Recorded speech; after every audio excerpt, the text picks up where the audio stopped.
wrote that there. And that same week, the coach that was hosting the speaking program shared that she was speaking at an international retreat, and she was doing a Facebook Live. And, I joined in, and to my surprise, the retreat was in Cancun. And as I watched the live, like, I just felt like this beating in my heart, like something that awakened in me, like desires and dreams. And then the cherry on top was that the hostess of the retreat said that there was going to be an excursion to Isla Mujeres. And I was like, oh my gosh, like I think about that time, like right now as I'm speaking, like I still have goosebumps because it was so crazy. And then to top it all off, like the theme of the retreat was abundance. Like it was igniting abundance. And I just like smiled because it was like the universe was just like winking at me and confirming, saying like, you made this choice. You're walking towards this reality that you want to create, and I am opening doors for you. And so, I wrote, Abundance Ignited on that life wish list for that other abundance program. And so I started to put into practice everything that I was learning in that course. And, it started with that choice, right? I had chosen to experience life in a different way because I was tired of the circumstances around me. Mm-hmm. And I had to I made the choice to adopt a new belief about myself. And this new belief that was a little bit out there and that not a lot of people perhaps understand it really well was that I was a cosmic being. I wasn't a human having a spiritual experience. I was a soul having an earthly experience. I was a cosmic being. And because of that, I lived in an infinite sea of abundance, and everything that was mine by divine right was coming to me in perfect order. That became my mantra. That became what I recited every day when I got out of bed. That became my prayer. And so as I adopted this new identity, I set the intention to attend this retreat. And so, I was learning about actions that were aligned and, inspired action and all of those things. And so in the morning, I would feel into my soul, and out of that, I would move and I would make choices and take action that felt in alignment with that intention. And so I reached out to the hostess and I introduced myself and I shared my intention, and I just wished her well in her retreat, and I just sent her abundance. Like I sent her the gift of, I wish that everything goes well. I am sending you abundant energy so that this retreat's, it's an amazing experience, right? Mm-hmm. And I held this intention without any attachment to it. Like I didn't put any pressure. I didn't stress about it.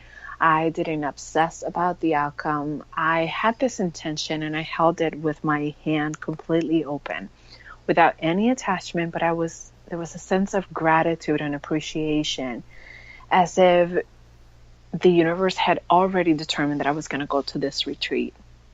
And this was all new. This was all new. I did not think of myself as an expert. I had tons of money beliefs and stories, but I knew that I was determined to have an abundant years. I was going to do everything in my power. Again, going back to that choice to make sure that it was. And so the next day after I had messaged the hostess, she replied to me and she said, somebody cannot attend the retreat and is selling their retreat at a lower cost. And I reached out to the woman, and I didn't know where the funds were going to come. I didn't know anything about how I was going to go to this retreat. So again, every step that I took was without any attachment and with an open arm and with lots of appreciation and gratitude. And even though the price was a steal, I knew this was going to be a gift. And so, in my circumstances, there were no funds to pay for this retreat. So I stayed in a place of appreciation, knowing that the retreat would happen for me. And so I waited. And every morning I give thanks for the retreat. I release it to the universe, and I went about my day. And every night I would journal my gratitude in my Abundance Amplifier journal, and I would say thank you for the Abundance Ignited retreat. And every time I did that, I experienced peace about the whole thing. And so there was a certainty in my soul that this deal had already been sealed somewhere else in the universe. And so about a week after my initial conversation with the hostess, she sent me another message. And there was another woman that couldn't attend the retreat. And except this time, she was wanting to gift her spot to somebody as a gift. And in order to choose the recipient of the gift, she requested either a letter or a video that explained why the interested women wanted to go on this Abundance Ignited retreat. And I knew at that moment that that was my gift, that gift was mine. And so I wrote to her the same way that I had written to the hostess, just this beautiful letter, sending her blessings for her generosity, sending her blessings of abundance. I share a little bit about my story of, chronic illness with the mold and stuff. And I share with her what I was learning in this Abundance Amplified course. And after I sent that letter, again, that sense of peace and that certainty and a release to the universe. I never held on to it thinking that this was something that had to happen. There was peace about it throughout the whole time. And so 2 days later, and 30 days before the retreat, I got the message that I had been chosen. And the universe was delivering my intention as a gift. And this woman, which now is a dear friend of mine, absolutely love her, gifted me with an all expenses paid abundance retreat for 7 days to Cancun with an excursion in a private catamaran to Isla Mujeres. And I cried and cried and cried tears of gratitude. I just cried and I screamed. And, my husband came running because he thought something was wrong. And I had been saying that I was going to go to Cancun. And of course, he kept laughing yeah, right. You're not going to make that happen. I was just wait. And so when it happened, his eyes almost bulged out of his face. It was hilarious. And so I remember just feeling so much gratitude. And in that crying, I never felt like I was undeserving of the gift. I felt like my soul had expanded to accommodate for the gift that the universe had given me because I had chosen to create a new reality for my life.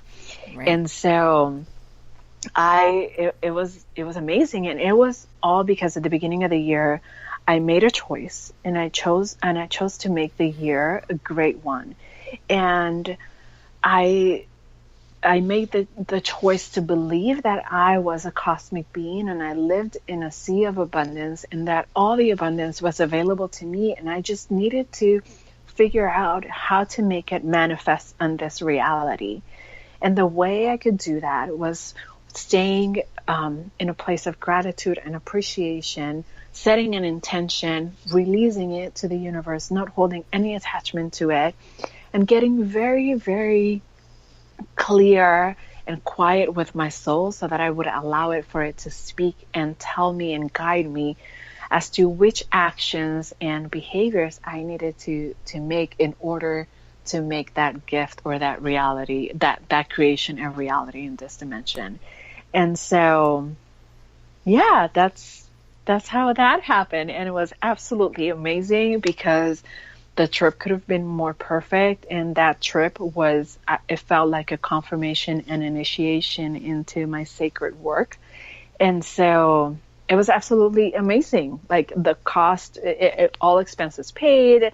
And there was a butler. I mean, the trip was amazing. We just had the time of our life in that trip. And I'm very, very grateful. Yeah. That story is phenomenal. Thank you. Yeah, it's amazing. And I think when we were away, when we were just kind of chatting about your story and stuff, and I was talking about how the universe kind of reorganizes things for you. And all the little connections that get made that will affect your abundance that perhaps you have no idea of. Right? And so I always think about that, because a lot of people think that in their efforts to manifest a new reality or, something specific like the trip, they have to like will this thing, and they have to know where it comes from and how it comes to them. And that's a key thing that you need to let go of when you're manifesting. Because we're always manifesting, whether we are intentional with it or not. We are always manifesting our reality. Yeah, absolutely. And I think it's really important. That's why I think it's really important to just get very clear and very quiet so that we can hear our soul speak. Because had I jumped into thinking that first woman that I met that, was selling that ticket for a cheaper price, I would have obsessed about trying to get the money that I didn't have at the moment. Like it would have felt forceful. And once you kind of force things, you experience that resistance that then prevents the abundance flowing in your life. Yeah, because it's not your job to know the how. Right. Right? Like it's just your job to know the what. And sometimes the where. Right. But definitely not the how. And you don't even need to know a lot of the steps. You just need to know the next step, and then you step into that in faith and knowing that the universe is going to provide the next step, and then you take that step. Totally. And I think, while at some, like if we're not necessarily, we're having a date that we're off, it might drive us crazy, but when we're really in alignment, it feels like so much fun, like it's a game, like, and you wonder, I wonder what new opportunity is going to present itself, or what new connection I am going to run into that, it's gonna, like you said, like the pieces will fall together and then the gift will be revealed. Totally. Yeah. Such a powerful story. Thank you. And I love it. Yeah. And so then we found ourselves in Cancun at the most amazing resort. The retreat was called Abundance Ignited. It was fabulous. It's happening again, November 2019. Yes. So do you plan to be there, Eva? Yes. Yes. Now this is essential for my self-care. Right? This trip is now a necessity. Yes. And there were so many gifts in that trip, relationships being one of the biggest ones. And, I met you, and I met so many amazing women. And, one thing that I didn't mention, because there are so many aspects to this story, but, at the beginning of the year, I had cried for a tribe of like-minded women that would come around me and supported me as I supported them, because I had lost all my friends back. They were back in Portland. And so to go and experience, this sisterhood of like-minded women that were all amazing and held space for one another as we, unfolded and processed and experienced abundance. It was another gift. Like, there were so many amazing gifts on that trip, and I will forever be grateful to the universe for delivering so many gifts in one package. Right? Yeah. Steak and lobster was a gift. I know. Carlos the butler was a gift. I know. And guacamole in every meal. Oh, the guacamole. Oh my God. Don't even go there. Yes. It was an amazing experience. So that was in April? Was that when we were there? April. We were there in April. And so what has happened? What's transpired since then? Well, a lot of really good things. I just did my mid-year abundance evidence, and one of the things that we learned on this course was to keep track, right, of how abundance manifested itself in our life. And so I filled two journals, because every night, as part of my ritual, I sit down and I write down my gratitudes and the ways abundance has